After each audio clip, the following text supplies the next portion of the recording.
Good morning, all of you. In today's session, we are going to start with the 10th standard chemistry and physics. Unit 11, Principles of Metallurgy, series number 8 is going to be discussed. In the earlier session, we already completed about what are minerals, what are ores, what are the metals, and how can we go with the various methods of purification and how many steps involved in the conversion from crude material extracted from the earth crust to the finalized pure form. All those topics were discussed, and the topic of corrosion was also introduced. In what way metal will be deteriorated if it is not properly treated, that concept was also discussed. So in addition to all these, we already finished unit number 1 to unit 10, entire detailed explanation available on the channel called World of Competitive Chemistry. Now we entered into series number 8 of this unit 11, Principles of Metallurgy. Then here already we gone through various methods. Now we are going to discuss about the treatment of crude metal during the extraction of metal. Here the process called a smelting is going to be applied. So smelting is denoted as a pyrochemical process. Pyrochemical process is nothing but upon thermal conditions, there is a possibility of chemical transformation, that is regarded as a pyrochemical process, and ore is mixed with the flux. So we are going to mix this ore with the flux material and a fuel strongly heated. So flux is used to separate the gangue particles from the ore, so that here contamination will be discarded and that will be strongly heated. The heat is so strong that the ore is reduced to even metal, as in the case of iron, and metal is obtained in the molten state. So whenever a smelting process is applied here, heating is required to very high temperature. During this, the additive called a flux will be added in order to separate the gangue particles, and this strong heating is required here. During strong heating, what happens here, metal will be obtained, because being it is a high temperature condition, metal will be obtained in the form of molten state, and mostly this will be applicable for the purification of iron. During this melting, impurities like gangue particles can react with the flux to form a slag. Slag is nothing but that is the contaminated one, which is the product generated by the flux and gangue particles, and that can be floating on the surface, can be removed. So especially hematite, which is composed of Fe2O3. So this can be mixed with the coke, that is the powdered charcoal was taken, and a fuel line. Fuel is added. Coke is used as a fuel in order to heat to high temperature, and the limestone is used as a flux.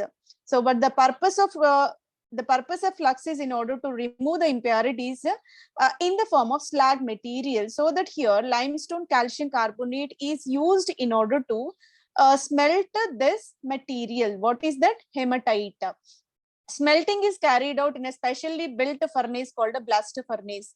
So this is the entire diagrammatic representation of the blast furnace. We have the temperature zonation among all those.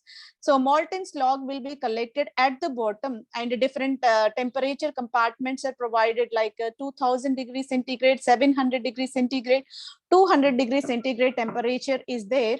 And here this is the inlet through which the crude material will be inserted, and the charge hopper will be there through which the material will be inserted. Waste gases during the smelting process, whatever undesirable gases are generated can be exhaling from this outlet point, and here alternating layers of iron ore and coke. So different layers were taken within the region, and different temperature zonation will be there, and molten slag will be connected at the bottom. This is the entire description of blast furnace. I'm repeating one more time how the smelting get carried. Smelting is nothing but high temperature condition where the chemical reactions get carried at a high elevated temperature region. So especially smelting is applicable for the purification of iron. We are using flux material that is made up of calcium carbonate. When it get mixed with hematite, whatever gangue particles are present, they get converted into a floating material. Otherwise, that is a kind of precipitated material called a slag. The slag will be deposited at the bottom, that can be separated, and pure metal will be collected. Pure metal will be collected, and this flux is able to convert gangue particles into slag. So here the device used for this melting process will be a blast furnace, where different temperature zonations are available and molten slag will be collected from the bottom. Here, the chemical reactions which are occurring here will be the combustion process of carbon is possible, which used to give the heat. So carbon upon combustion with the excessive amount of oxygen that used to converted into carbon monoxide, this is working like a fuel here. So hematite, when Fe2O3 was treated with the carbon monoxide, what it will do, it used to convert oxide form of iron into liquid iron, which is in the molten form. And here gases will be exhaled from the system called carbon dioxide is coming from this side. In the calcium carbonate upon decomposition, calcium carbonate being it is a flux material, heating to very high temperature with a coke, what happens, it will be decomposed into calcium oxide and carbon dioxide. This was also exhaling from the outlet. So this calcium oxide then mixed with the silica. So if it is in this calcium oxide mixed with silica, silica being it is a gangue particle which is associated with the hematite. During the extraction of hematite from the earth crust, to some extent of sand particles will be associated. Those are called the gangue particles. So in order to remove the silica here, lime, that is quicklime calcium oxide will be mixed with this one. So calcium silicate will be formed. Calcium silicate being it is a water insoluble and high density, that will be deposited or precipitated at the bottom and collected from this outlet as a molten slag. So these are the possible chemical reactions in this blast furnace during the smelting process. Smelting is nothing but pyrochemical reaction where flux is required to remove the gangue particle in the form of slag. High temperature operation and iron purification is possible. After this purification, molten iron will be obtained, and here carbon used as a fuel for this purification, and slag generated will be calcium silicate. These are the important terms which are required to identify in the smelting process. Now we entered into another process called a roasting. So this is also the part of metallurgical process during the processing of crude metal into a pure one. Here roasting is also performed. So roasting is a pyrochemical process in which ore is heated in the presence of oxygen. So here roasting always, so in general, in our domestic purpose also, we can grill or we can roast the food ingredients at high temperature conditions. Likewise, here also metals will be roasted under oxygen conditions or air below its melting point temperature. So here, being all the metals are high melting boiling point values containing materials, we have to heat or we have to rise the temperature till it's a melting point region. So, and excessive amount of oxygen should be circulated in order to continue the combustion process. The products like metal oxide from the sulfide will be generated. So generally this can be applied for transition metal sulfides. By this roasting process, they get in turn converted into a metal oxide. They obtained from this process will be in a solid form. Generally, reverberatory furnace can be applied for this kind. Reverberatory furnace is suitable for,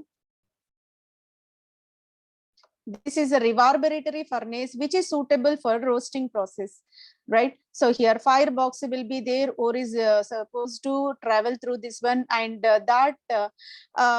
that get mixed with oxygen and combustion is possible at high temperature, so that sulfide in turn converted into oxide, and always after the entire processing of this roasting, so whatever metal obtained in a solid form itself. This is the process of roasting. Especially transition metal sulfides get converted into oxide form. That process is called a roasting. Now flux. In case of roasting also, we are adding flux material here. Flux is a substance added to the ore to remove the gangue particles by reacting with the gangue. If impurity acidic substance, Just now we discussed in the smelting process as well, where silica, being it is an acidic component, basic substances like limestone can be added. Limestone, when heated to high temperature, that decomposed into calcium oxide, being it is a base, it used to neutralize the gangue particles, and the slag, calcium silicate, will be discarded. So impurity will be discarded in this manner. Here a flux can be added to the mineral or ore, so that here gangue particles can be discarded in the form of slag. If silica is there, calcium oxide is the suitable flux material to neutralize as well as to make into a slag matter as a calcium silicate. Just now we discussed calcium oxide is a flux, and SiO2 is called sand particles called silica, which is a gangue material. By mixing these two, calcium silicate will be generated, that is called a slag, which will be discarded, which may not helpful for imparting any strength to the metal, so that it will be discarded. And iron oxide can be mixed with the silica, so iron silicate will be formed. So if it is not in the economical quantity, in that case, this is also removed in the form of ferrous silicate as a slag material. So this is the kind of slag, and how it will be generated by mixing of flux with the gangue particles. What is the role of furnace in the metallurgy? Why we have to use such kind of heating devices? Heating kilns are required, and what is the specific role of these heating devices in the metallurgical process? I collected this answer from the online platform called Wikipedia. Thank you very much for your valuable information. A metallurgical furnace, more commonly referred to as a furnace, is a device used to heat or melt the metal to remove the gangue particles, particularly in iron and steel production. There are several different types of furnaces available in the metallurgy to work with the specific metals or ores. So here type of furnace we are going to choose will depends upon the process of separation, right? So here now what kind of metal we are taking, and what kind of impurities associated with that one, and at what temperature it will go for a melting. Based on all these factors, the type of furnace can be identified. So here two examples are provided for us. One is blast furnace, second is reverberatory furnace. Both are used in the metallurgy in a common way. Being all the metals are high melting and boiling point, that's the reason why high temperature operations are required, and these furnaces are specifically designed in that manner, where internal region is completely heat insulated and they will withstand for high temperature conditions. And there are the provisions in order to remove the impurities in the form of solids, liquids, as well as gases, and different temperature zonations are available in order to purify in a different segments. That's the reason why furnace plays a vital role in a metal extraction during the metallurgy. How they bear the large amount of heat? Because they are made up of refractory materials. All the furnaces are insulated, heat insulated with the refractory material. Refractory stands for what? High temperature resistant materials are denoted as a refractory materials.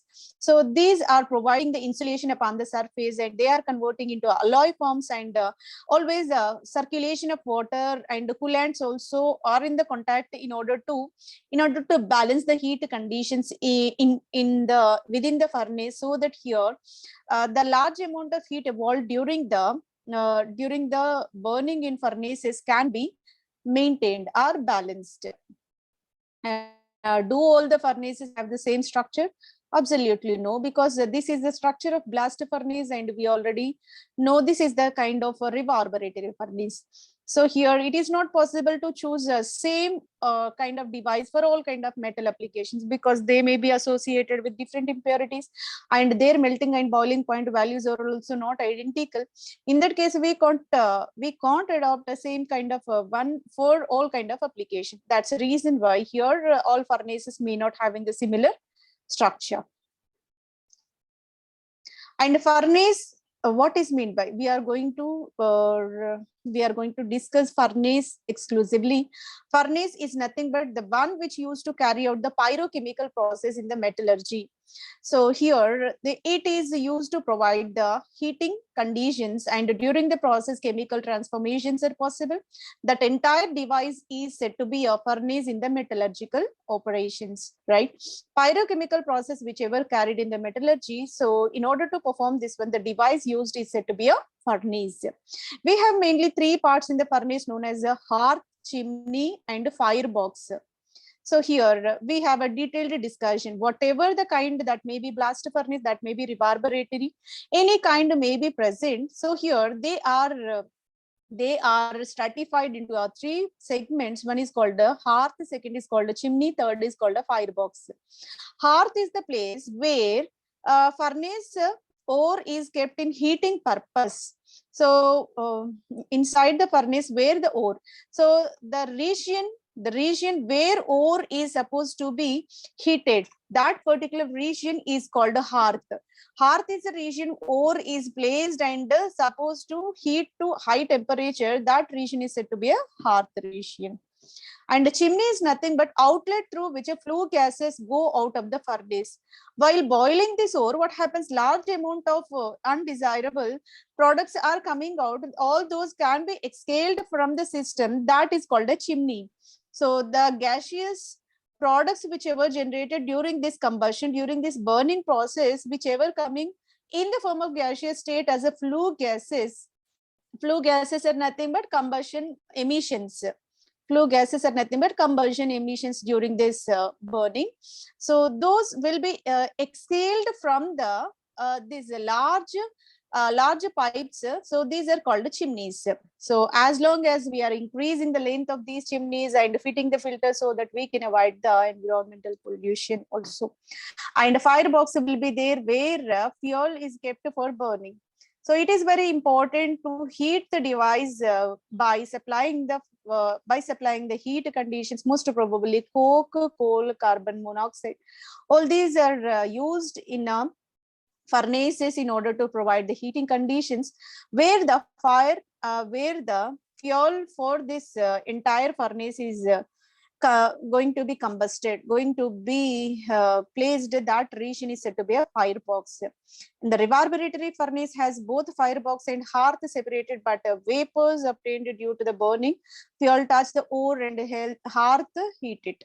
So here from the firebox, what happens? It participate in the combustion and heat is evolved that will moving through this one and reaches ore where pyrochemical reactions get carried and the gases evolved will exhaling from this chimney.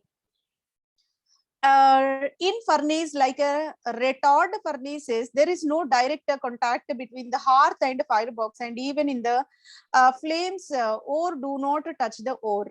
So here in case of retort furnaces, the fire and ore will not be on a direct contact, rather indirect heating is possible, and that will participate in the pyrochemical reactions in an indirect manner.